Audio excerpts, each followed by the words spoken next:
My name is Mabel Harrington. I'm 30 years old and I work as a senior credit risk analyst at an investment bank in Manhattan. But all the expertise in risk management I've gathered over the years couldn't have prepared me for the sheer cruelty of my own family. I stood frozen in the grand hall of our Scarsdale villa, my trembling hands clutching a bright red notice of default from Chase Bank. $520,000. That was the staggering debt my father had secretly incurred by forging my signature. When I slammed the debt notice onto the table and demanded an explanation, the man didn't even bother to look up from his scotch. He casually admitted to his felony and coldly remarked, "This family is on the brink, and you're the only one with a clean credit record to shoulder the responsibility of saving your brother. At the end of the day, you're just a girl, Mabel. What is your hollow reputation worth if you won't help the heir of the Harrington name?" My mother stood right there, but she only bowed her head in silence. Her complicity cut deeper than the insult itself. They had no idea that the moment they chose to treat me as a pawn to be sacrificed for a reckless son was the exact moment the Harrington Empire began its countdown to collapse. If you're as outraged as I am by the injustice I'm facing, hit that subscribe button and turn on notifications so you don't miss a single moment of how I make them pay. Don't forget to leave a comment sharing your thoughts on toxic family sacrifices. Your support is the strength I need to reclaim my justice. Now the real story is only just beginning. The heavy mahogany door of the Harrington estate slammed shut behind me, the sound echoing like a final gavel strike against my heart. I stepped into the biting New York autumn air, but the cold outside was nothing compared to the icy numbness spreading through my chest. As I walked toward my car, my eyes caught the flickering light of the hallway through the frosted glass, illuminating the gallery of family portraits I had spent my entire life trying to be a part of. There he was, Jasper Harrington, grinning from a massive oil painting, holding a trophy for a polo match he barely participated in. Beside it, a framed newspaper clipping heralded him as the next visionary of Harrington heritage. It was a bitter joke. Every accolade my brother ever received was bought and paid for by our father's influence, while my own honors, the dean's list, the promotions at the bank, the hard-earned certifications were treated as mere footnotes in the family history. For as long as I can remember, Jasper was the golden sun around which the Harrington universe revolved. My father, Conrad Harrington, saw himself in Jasper's recklessness, mistaking my brother's arrogance for entrepreneurial spirit. But while I was building a career on logic and calculated risk, Jasper was burning through the family's legacy like wildfire. It started with innovative tech startups that never launched, followed by high-stakes investments in volatile cryptocurrencies that vanished into digital smoke. I remember the hushed, frantic arguments behind closed office doors 2 years ago when Jasper confessed to losing over $2 million in a single weekend at an exclusive underground casino in Atlantic City. He didn't just lose money, he lost the liquid assets of our family's company. Instead of holding him accountable, Conrad did what he always did: he cleaned up the mess. My father drained the company's emergency reserves and liquidated the private family fund that was meant to sustain our heritage for generations. He pawned off our history to keep Jasper's failures a secret, all to preserve the illusion that his male heir was a success. My mother, Lydia Harrington, was the silent architect of this enabling. She would stroke Jasper's hair and tell him it was just a learning curve, while she looked at me and asked why I couldn't be more supportive of my brother's dreams. They were so blinded by their obsession with the Harrington name that they failed to see the foundation of our house was rotting from the inside out. By the time the global market slowed down and the furniture industry took a hit, there was nothing left to cushion the fall. Conrad had exhausted every line of credit and mortgaged the villa to its limit. He had no more collateral, no more favors to call in, and a son who continued to leak money like a sieve. That was when their predatory gaze shifted toward me. As a senior credit analyst, I had spent a decade building a pristine financial profile, a credit score that was near perfect, and a reputation that commanded respect in Manhattan's banking circles. More importantly, I held the keys to the trust fund my grandmother had established specifically for my future, a fund Conrad couldn't touch without my legal consent. To them, I wasn't a daughter who had made them proud. I was a final, untapped resource, a golden goose they were ready to slaughter to pay for Jasper's sins. They thought my love for the family would make me a willing martyr, never imagining that the compliant daughter they raised had finally learned how to fight back. Rain began to smear the windshield of my car as I sped away from Scarsdale, the blurred streetlights reflecting the chaos in my mind. I didn't go back to my apartment. Instead, I drove straight to the law offices of Felix Thorne in Midtown. Felix wasn't just my fiancé. He was a shark in the courtroom, a man who lived by the letter of the law and found beauty in its complexities. When I walked into his office soaked and trembling, he didn't ask for a hug or a glass of water. He saw the fire in my eyes and the crumpled red notice in my hand, and he immediately cleared his desk. He knew that for a Harrington, silence was the loudest scream for help. Felix sat behind his oversized oak desk, his expression hardening as I recounted the conversation with Conrad Harrington.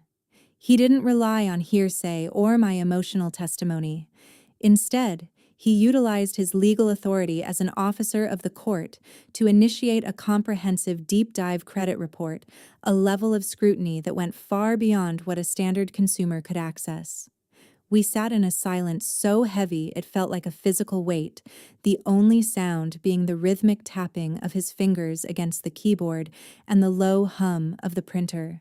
As the pages began to slide out, Felix's eyes narrowed, scanning the data with a precision that made my blood run cold. He wasn't just looking at the debt, he was looking for the architecture of a betrayal. "Mabel, look at this," he said, his voice dropping to a dangerous whisper as he slid a document across the desk toward me. My eyes blurred as I tried to make sense of the legal jargon, but one section was highlighted in sharp, unforgiving yellow. It wasn't just a simple forgery for a loan. To secure that $520,000, Conrad had executed a maneuver so calculated it bordered on sociopathic. He had filed a quiet, temporary petition to have himself reinstated as the sole trustee of my grandmother's legacy fund. He had exploited a dormant clause in the original trust agreement claiming I was mentally or financially incapacitated to justify a temporary transfer of power. He didn't just steal my name. He had legally declared me incompetent behind my back to strip me of my only protection. The realization hit me harder than any physical blow could have. The $520,000 wasn't the end of the game. It was merely the collateral. My father had used my entire inheritance, the money my grandmother had intended for my wedding, my future children, and my ultimate independence as a safety net for Jasper Harrington's gambling debts. He had treated my birthright like a poker chip at a losing table. Every signature, every notarized stamp on those papers was a deliberate step in a long-term plan to cannibalize my life to fuel my brother's delusions. This wasn't a desperate act of a man in trouble. This was the cold, clinical dissection of a daughter's future by her own father. As the city lights flickered outside the window, the pain within me began to crystallize into a sharp, unbreakable resolve. The man who raised me had looked at me and seen nothing more than a financial instrument, an asset to be liquidated for the sake of a son who had never earned a dime in his life. Conrad had calculated that my love for the family would keep me quiet, that I would be too ashamed or too broken to fight a legal titan like him. He believed that by stripping me of my trustee rights, he had rendered me toothless. But sitting there in that dimly lit office looking at the evidence of his greed, I realized he had made one fatal mistake. He had forgotten that I was a Harrington too, and I knew exactly how to dismantle a legacy when it was built on a foundation of lies. The compact he made with the devil was about to come due, and I was going to be the one to collect. The heavy scent of expensive cigar smoke and old leather clung to the air in Conrad Harrington's private study, a room where business deals were usually struck with a handshake and a lie. 3 days before the grand anniversary gala, I walked back into the belly of the beast, but this time I wasn't the trembling daughter who had discovered a debt notice. I was a woman carrying a hidden weapon. My father sat behind his desk, the flickering firelight casting long, distorted shadows across his face. He didn't look like a man facing financial ruin. He looked like a king who believed he was untouchable. He didn't offer me a seat. Instead, he slid a thick bound document across the polished surface of the desk toward me. The title was written in stark formal font, Debt Assumption Agreement. It was a legal trap designed with predatory precision. By signing this document, I would voluntarily accept legal and financial responsibility for the $520,000 loan he had fraudulently obtained in my name. It was the ultimate get-out-of-jail-free card for him. If I signed, his forgery would be rendered moot in the eyes of the law, transformed into a daughter's willing sacrifice for her father's business. I stared at the signature line, feeling the weight of the silver pen in my pocket, the one Felix had given me, equipped with a sensitive, high-definition voice recorder. I needed him to talk. I needed the world to hear the man behind the mask. "You really expect me to just swallow this debt, Conrad?" I asked, my voice intentionally trembling just enough to feed his ego. He leaned back, a small, triumphant smirk tugging at the corners of his mouth. "Mabel, you've always been too emotional for the Harrington bloodline. This isn't about fairness. It's about survival. Jasper's debt to those people in Atlantic City is a liability we can't afford to have public. I used your name because you were the only asset left with any value. You should be honored that your pristine credit score could finally serve a purpose for this family." He spoke with a chilling lack of remorse, as if my life was merely an entry on a balance sheet he was entitled to manipulate. When I hesitated, the mask of the father finally slipped, revealing the monster underneath. His voice dropped to a low, menacing growl that echoed off the wood-paneled walls. "Don't be a fool, Mabel. You sign that paper tonight, or I will ensure you never work in Manhattan again. I have friends at every major firm on Wall Street. By tomorrow morning, I can have a narrative circulating that you've been embezzling from your own bank to fund a secret lifestyle. I will label you a fraud, a liability, and a disgrace. I will burn your career to ash before you can even file a police report." He was leaning over the desk now, his eyes burning with a desperate, frantic greed. I looked down at the paper, pretending to weigh my options, while every word of his confession was being etched into digital memory. He went on bragging about how easily he had bypassed the trustee protocols, mocking the bank's security and my own intelligence. He laughed at the thought of me trying to fight him, convinced that his power was absolute. I didn't sign the paper. I stood up, tucked the document into my bag, and looked him straight in the eyes without a trace of the fear he expected. He thought he had just won the war, but as I walked out of that darkened office, I knew I had just secured his downfall. The grand ballroom of the Pierre Hotel was a sea of shimmering silk, clinking crystal, and the kind of laughter that never quite reached the eyes. It was the 40th anniversary gala of Harrington Heritage, an evening designed to broadcast an image of unshakable stability to the world. I stepped into the room wearing a floor-length gown of midnight navy, my posture perfect, and my expression a carefully crafted mask of filial devotion. No one looking at me would have guessed that underneath my silk bodice lay a heart burning with the cold fire of retribution. I moved through the crowd of New York's elite, accepting shallow compliments and air-kissing cheeks, playing the part of the dutiful Harrington daughter one last time. Every smile I gave felt like a betrayal of my own soul, but I knew that to dismantle a fortress, one first had to be invited through the front gates. Across the room, I caught the steady gaze of Felix Thorne. He looked impeccable in his tuxedo, blending perfectly into the background of high-powered attorneys and financiers. We didn't exchange a single word. We didn't need to. Our plan had been synchronized to the second.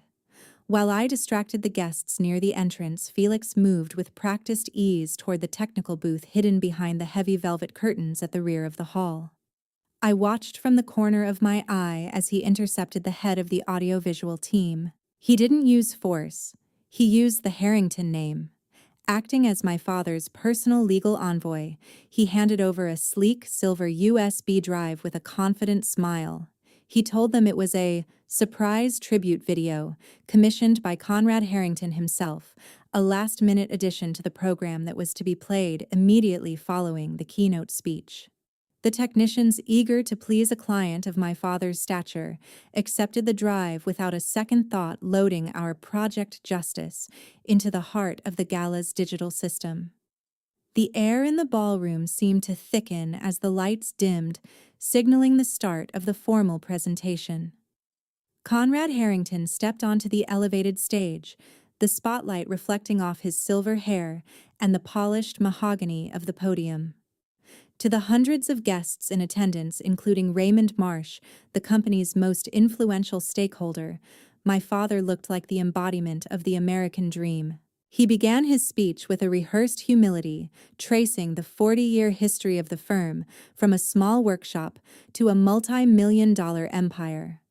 But the true intent of the evening became clear when he gestured for Jasper Harrington to join him on stage. Jasper climbed the steps with an insufferable swagger, adjusting his cufflinks and basking in the applause he hadn't earned. My father placed a heavy, prideful hand on Jasper's shoulder, his voice booming through the high-fidelity speakers. He spoke of legacy and bloodline, officially introducing Jasper as the future CEO and the visionary who would lead the company into a new era of prosperity. Raymond Marsh nodded approvingly from the front row, unaware that he was witnessing a coronation of a ghost. My father's praise for Jasper was a masterpiece of fiction. He painted a picture of a brilliant strategic mind conveniently omitting the $2 million lost in gambling dens and the fraudulent loan used to prop up their failing facade. I stood in the shadows near the stage watching the two men who had conspired to liquidate my future for the sake of their pride. My mother, Lydia Harrington, watched them from the side with tears of joy in her eyes, completely blinded by the radiant lies of her husband and son. The arrogance on that stage was suffocating. Conrad looked out over the audience, his eyes briefly meeting mine with a flicker of triumphant malice, as if to remind me that I was nothing more than an observer in my own life. He believed he had won. He believed that the signatures he forged and the threats he made had finally secured his son's throne. He took a final theatrical pause before announcing the commemorative video that would illustrate the heart of the Harrington family. As the technician reached for the play button, a profound silence fell over the room. The trap was set. The masks were about to be stripped away, and the Harrington name was about to become synonymous with something far different than furniture. The massive, high-definition screen behind my father flickered to life, bathing the darkened ballroom in a harsh, clinical white light. At first, there was a collective breath of anticipation from the audience, a silence born of respect for the Harrington legacy. But as the first frame appeared, the polite smiles in the room began to vanish, replaced by a confusion that rapidly curdled into horror. It wasn't a montage of family memories or factory floor successes. Instead, a crystal-clear audio recording began to broadcast through the ballroom's state-of-the-art sound system, amplified so that every whisper of malice was audible. It was the voice of Conrad Harrington caught in the cold, arrogant grip of his own power. "You sign that paper tonight, or I will ensure you never work in Manhattan again. I will burn your career to ash." The sound of my father's threats echoed off the gilded ceiling, stripping away 40 years of carefully curated reputation in a matter of seconds. Beside him on the stage, Jasper Harrington's smug expression dissolved into a mask of pale, frantic confusion. He looked like a deer caught in high-beam headlights as the screen transitioned to a split-view financial breakdown. On the left was my actual signature, and on the right, the clumsy, desperate forgery used on the $520,000 loan documents. But the final blow came when a series of wire transfer records flashed before the eyes of New York's elite. The screen traced the path of every cent of that fraudulent loan, not into the company's struggling reserves, but directly into private accounts tied to offshore gambling platforms used by Jasper. The numbers were staggering, the dates were undeniable, and the betrayal was total. Conrad's face turned a sickening shade of gray as he reached for the technical booth, shouting for them to cut the feed. But it was too late. The room erupted into a low roar of scandalized whispers. Out of the chaos, Raymond Marsh stood up from his front row seat, his silhouette imposing against the light of the incriminating screen. He didn't look like the supportive business partner my father had expected. He looked like a judge delivering a final verdict. He walked toward the stage, his steps slow and deliberate, while the socialites in the ballroom pulled back as if my father had suddenly become contagious. "That's enough!" Conrad Raymond's voice boomed, cutting through the noise with a cold, terrifying authority. My father tried to stammer out an excuse, something about family business and misunderstandings, but Raymond raised a hand to silence him. "Save your breath for the authorities. We received a comprehensive whistleblower dossier from Mabel Harrington early this morning. We've spent the last 6 hours verifying the bank logs and the trustee petitions you filed under false pretenses. Every single transaction you've made in the last quarter is now under forensic audit." Conrad looked at me then, his eyes wide with a mixture of shock and hatred, but I stood my ground, my chin high, finally free from the shadow of his intimidation. The atmosphere in the room shifted from a celebration to a crime scene. A representative from the lending bank stepped forward from the crowd, holding a smartphone to his ear. He looked directly at the stage and spoke loud enough for everyone to hear. "The bank has officially flagged these accounts for criminal fraud. All outgoing transactions related to the Harrington Heritage corporate line and Mabel's trust fund have been frozen effective immediately. Federal investigators are already on their way to the hotel." The empire hadn't just cracked, it had disintegrated in front of the very people Conrad had tried so hard to impress. Jasper stumbled back, his legs giving way, until he slumped against the mahogany podium he thought would be his throne. My mother, Lydia Harrington, buried her face in her hands, her world of illusions shattered by the digital evidence of her son's greed and her husband's crimes. The trap hadn't just caught them. It had exposed the hollow rot at the core of our name for the entire world to see. The heavy gilded doors of the ballroom swung open with a violent thud, and the rhythmic clicking of professional footsteps replaced the stunned silence of the guests. Officers from the New York Economic Crimes Unit filed into the room, their dark windbreakers a stark, ugly contrast to the sea of tuxedos and evening gowns. The atmosphere of high society evaporated instantly, replaced by the cold, sterile reality of a criminal investigation. I stood perfectly still, watching as the lead investigator approached the stage, a set of steel handcuffs glinting under the crystal chandeliers. For 40 years, Conrad Harrington had built a fortress of prestige, but it took less than 40 minutes for the truth to tear it down to the foundation. Jasper Harrington was the first to break. As the officers moved toward him, his arrogant facade shattered into a million jagged pieces of cowardice. He stumbled away from the podium, his voice rising to a frantic, pathetic shriek that filled the cavernous hall. "It wasn't me. It was him," he screamed, pointing a trembling finger at our father. "He's the one who signed the papers. He's the one who managed the accounts. I just spent the money. I didn't know where it came from." The socialites who had just minutes ago toasted to Jasper's future now looked at him with nothing but pure, unadulterated disgust. But the evidence on the screen behind him was relentless. It showed every luxury car, every high-stakes bet, and every designer watch bought with the forged lifeblood of my future. Jasper's attempts to hide behind his father's crimes only highlighted his own pathetic lack of character. He wasn't a visionary. He was a parasite who had finally run out of host. Conrad Harrington didn't scream. He watched the handcuffs close around his wrists with a hollow, haunted expression, the weight of his double life finally crushing his spirit. As the officers led him past me, he stopped for a fraction of a second, his eyes searching mine for a flicker of the compliant daughter he thought he had mastered. I didn't turn away.